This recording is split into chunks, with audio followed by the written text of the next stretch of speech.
Today we welcome Ed. He's going to be helping us out on the bee yard. We're going to try to do in between 1 and 3 splits. I'm not sure where that's going to go. We'll let the bees decide that. Ed has got a tract of land that he got up north, and he's thinking about keeping bees. So what better way than work with the bees for a while this year, and if everything goes good and he likes it and everything's okay up there, you know, next spring we'll start up with hives there. So let's get into it.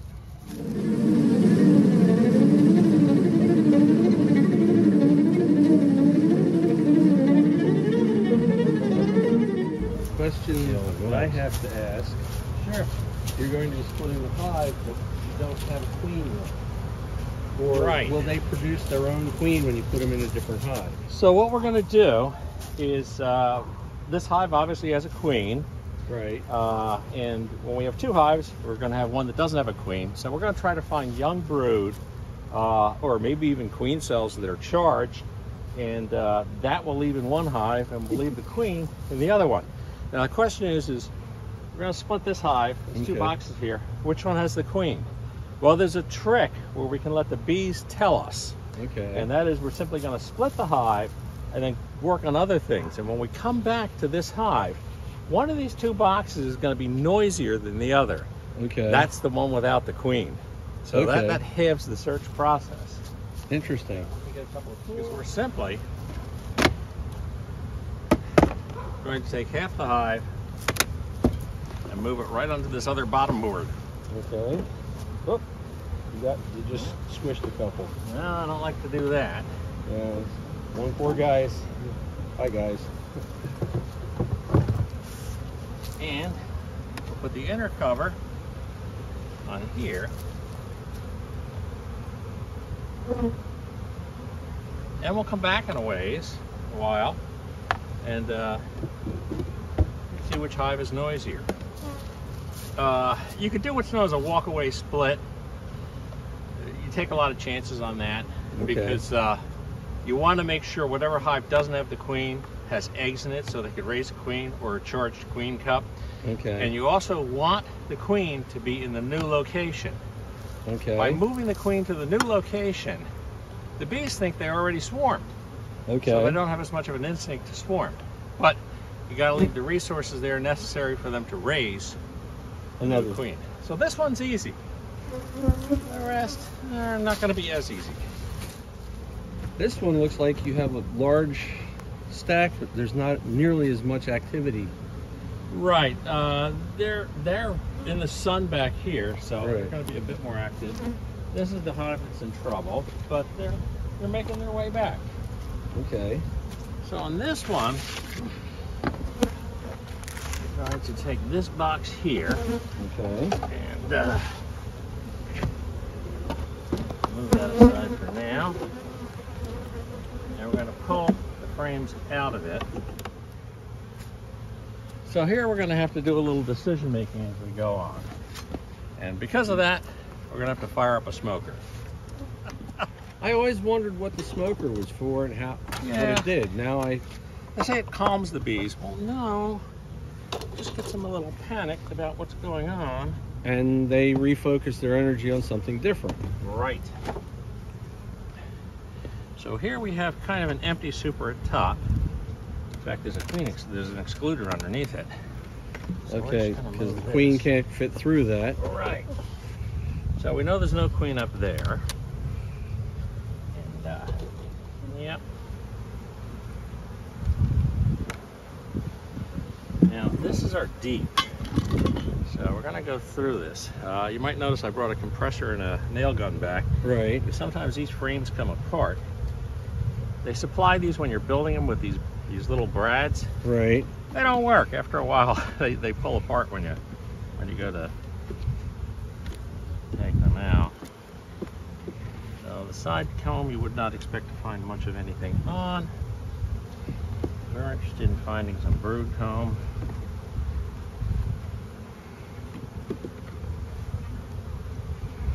This is newer comb, so it's much lighter in color.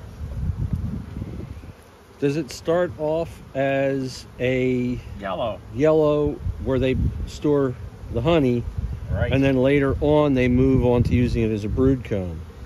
Yeah, I mean, when you have the excluder on, you're just using it for honey extraction. Right. It doesn't really get dark. But they cocoon, and when they cocoon, they leave a residue around where the new bee is, you know, maturing. And that residue causes the comb to darken. Okay. Now I am also looking around to see if I run into a queen.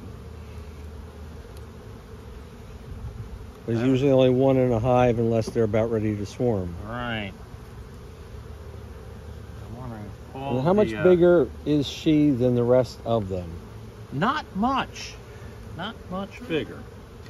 Now here's something interesting. That is a queen cup, which they would encourage the queen to lay an egg in. Okay. And then they would turn around and raise a new queen. Hopefully, if we find one of those. Now, if you look inside these cells, watch out for the camera there. Right. If you look inside the cells, you can see little grubs or little larvae in right. a few of them. So this is a brood comb right this now. This is a brood comb, and this is capped brood here. And we can see that we have capped brood and brood that's developing. Okay. So where they're taking and feeding it, it's when they get capped is when they convert from the larva to an actual bee. Yep. Okay. Yep. So I'd love to see the queen, but I'm not going to yet. So just transfer that over to a different. Yep. Lots of larvae on this frame. Right. Looks like. Do not see a queen yet. Go ahead. Now I'm going to move this over. Kind of a brood area. The shinier There's cells. the queen. Oh, there she is. There she is, right here, running around. So this is wonderful because we now know that the queen is over in this new colony, and that's exactly where we want her to be. Okay, because they already have the queen cell on this one. Well, yeah, but it wasn't charged. It wasn't charged, but wouldn't. Oh, they need the queen to charge it, and then they'll take and they feed it something different. Right. By charging, what happens is the queen simply lays an egg in it, and then the bees turn around and they feed that egg royal jelly. This might have some young larvae in it, or eggs. I really want to find eggs. We're going to make sure that this colony, when we're done, has eggs. Okay. We're not there yet, and chances are there's a lot of eggs down south on the bottom here. Well, we have a queen here. That's the important part. What I'm going to do right now, since we have a queen down there, we're going to drop a queen excluder on the top so she doesn't move up into whatever else I put on here. And there's also an excluder screen down on the entrance and exit. No, she could go out the front door, but it's very unlikely. Okay. They tend to hide from the light. Okay. So, what we're going to do is we're going to temporarily take this off, and then if you'll put that box where that guy was. This one? Yeah.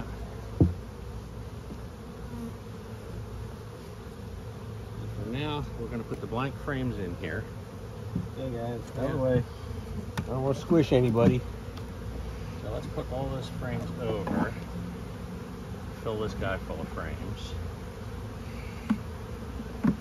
I noticed that when you place them, you don't automatically push them together. I guess that's to give the bees a chance to move out of the way. Now, it isn't ideal to have a broodless chamber on the bottom, but during a split, you got to kind of do what you can do. Do what you can do, exactly. So we'll move this box over. We're going to smoke these guys. And I'm going to go in there. What I would love to see at this point is a charged queen cup. Okay, they have larvae up here on the top, it looks like. Yeah, and we're going to have to remove that. At this point, most of the time what they'll build between frames is drone comb. Okay. And drone comb really isn't too useful. Drones are not productive. They don't really do anything other than fertilize a queen. So the rest of the year, they're kind of just a waste. They eat a lot and they get... Yeah. That's what I'm sure both Lynn and I'm sure I have a couple of friends who would say, yes, like every other male. So that's beautifully, newly drawn comb. I mean, they're obviously building, for sure. You generally will not find brood on the outside. Okay. I understand, you know, the nectar. Yeah. Okay, you'll see two different types of comb on this frame. You'll see the flat ones. That's okay, you can see brood. there's a drone. That's a drone right here. Yeah. Yeah. A little bit larger, big eyes, not much. And the ones that are bulging, that's right. drone comb. Okay. That means there's drones growing inside there. But we don't see any queen cups on this frame, but we do see lots of young eggs. That's wonderful. They will be able to raise a queen if there's no queen cup from one of those eggs. I've read a little bit about it, but it's the actual opportunity to experience this firsthand, to see what all is involved. Yep. I think is very important. They develop, worker bees develop something called royal jelly in their mandibles. Okay. And the difference is once they have a cell that they chose to be a queen, they will feed that particular cell nothing but royal jelly. Whereas for the worker bees, they'll switch them over to honey and pollen. Okay. And on a diet of pure royal jelly, the bee will grow to be the larger queen, because they're all female except for the drones. So we have a good supply of young baby bees in here. Now, if one of the combs doesn't produce, you know, the larva dies, what do the bees do? They clean it out? Yeah, they'll actually take the dead bee out of the colony and move it away from the colony. They normally won't just push it to the door. Okay. There's a queen cup. Right there, yeah. There's nothing in it though. But, you know, it tells me they're starting to think along the lines that they're going to want to swarm. When you start finding charged queen cups, then you got a swarm that's a week or two away. And if you find a covered queen cup, that one is still empty. But there's lots of resources on these frames. I'll probably move some of these resources over to that other hive. But there's a lot of small bees over here. You notice I'm not using a lot of smoke. No. And the reason being is the more smoke you use, the more chaotic they become. Well, after the original explanation, where everyone always says it calms them down, and you said no, it doesn't. It makes them think that it's a forest fire, which like any wild creature is going to turn around and say, we got to get away from this. Yep, I think I have a charged queen cup here. See that one? The bee is going in. Over here? Actually, a little inch over to your. Yeah, that one. We're going into it. Yes. And I thought I saw something in it. So we're in good shape here. Now what I'm going to do is I am going to move a few of these frames over here, because this hive is going to need a workforce a little away from this side. So I will check back in a week or so to make sure that they are indeed producing emergency queen cells, that they are going to raise a new queen. If they failed to raise one, then what we would do is we wait until we have a charged queen cup in another hive, and we would move that into this one here. And what that'll do is give them yet another opportunity to raise a queen. So this split I am very happy with. The thing about beekeeping is, being happy and having it actually, work out are two very different things. But well, it's stuck enough that there's going to be a problem. Now we'll move over to hive number 6. This is our hive number 6, and it's potentially our last split. And this is going to be a little bit trickier to do. Again, we have a medium super, a deep, which is the one that we're going to start dividing, and then another smaller super at the bottom. So we'll start by flipping this lid upside down here. Okay. Now I'm just literally going to pull this entire super off intact and swing it over here. So what, generally you want to stand between hives or not directly in front of them. Okay. It makes it a little bit easier on them. You're not blocking the main...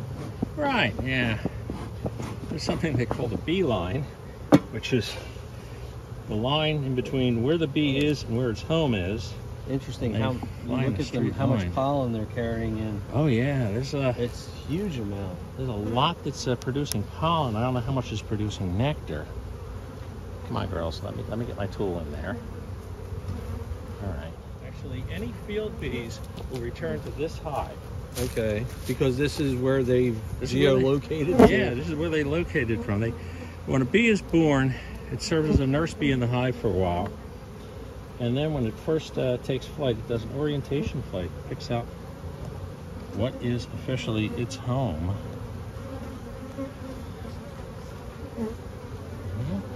Okay. I'd love to, again, find the queen. I don't think I'll have that much luck today to have that happen twice. Also, it's clouding up slightly. And that starts bringing all the field bees back in. Okay. And that's never a good thing. So the best time to actually work with the bees is... Well, it's bright and sunny. Okay.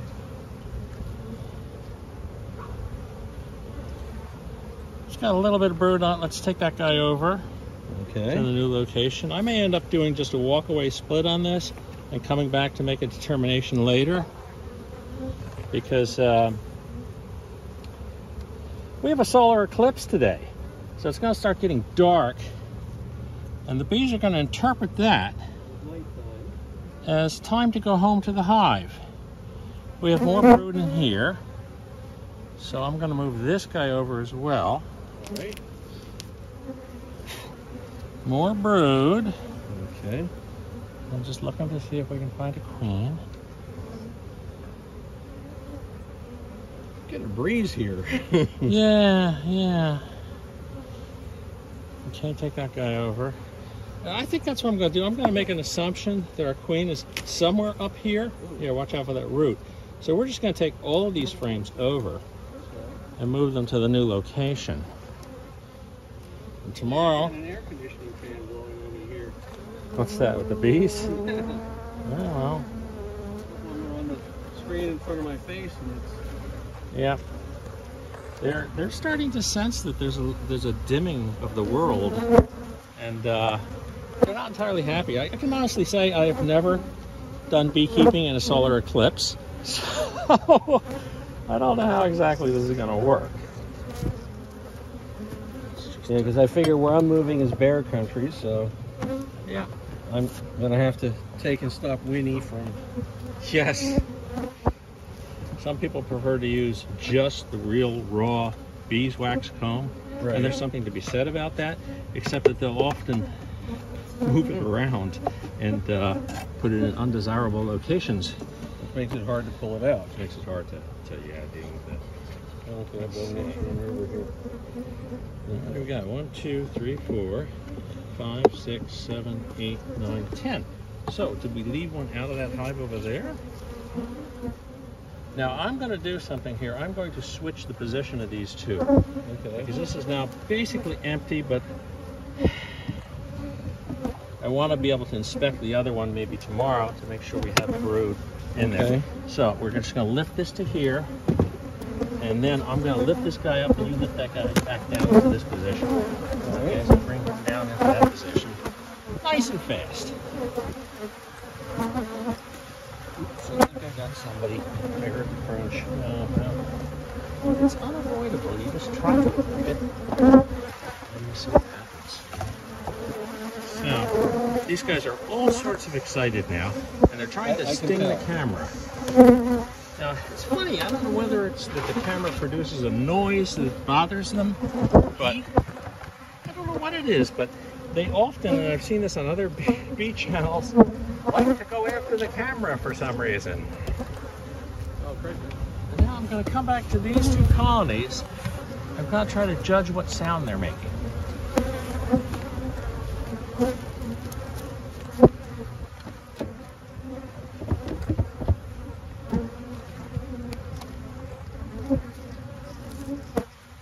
Well, that's interesting. They're both quiet.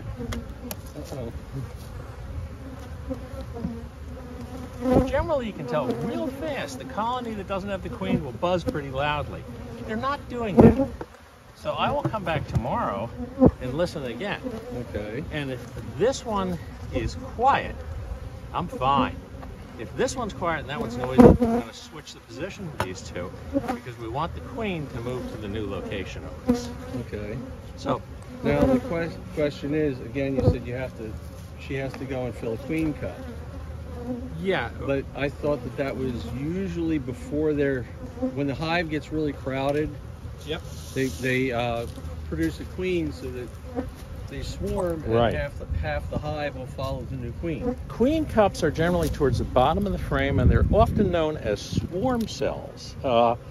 If a colony goes queenless and just raises one off of a larva that's in there, that can happen anywhere on the comb.